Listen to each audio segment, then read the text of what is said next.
ஆடி போலாடுது. Master, லைட்டா காத்தடிக்கிற மாதிரி இருக்குது. மரமெல்லாம் அப்படிக்கா இப்படிக்கா அசைது, பூவெல்லாம் அதுவாவே உதிர்துடா. அப்படின்னா ஹீரோயின் வரப்போறான்னு அர்த்தம்டா. ஆடியில செய்தி சொல்லி ஆவணியில் தேதி வச்சு செய்தி சொன்ன மன்னவருதா, எனக்கு செய்தி சொன்ன மன்னவருதா. சொந்தம் சொல்லி நெத்தியில குங்குமத்தை வச்ச ஏன் மன்னவரு மன்னவருதா.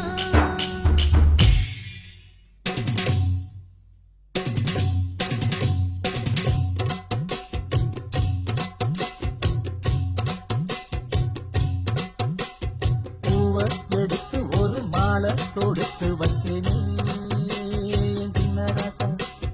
பூவை எடுத்து ஒரு மாலை தொடுத்து வச்சேனே சின்ன ராசா. உன் தோடு பார்த்தா இந்த மாலை ஏறுது. கல்யாணம் கச்சேரி எப்போது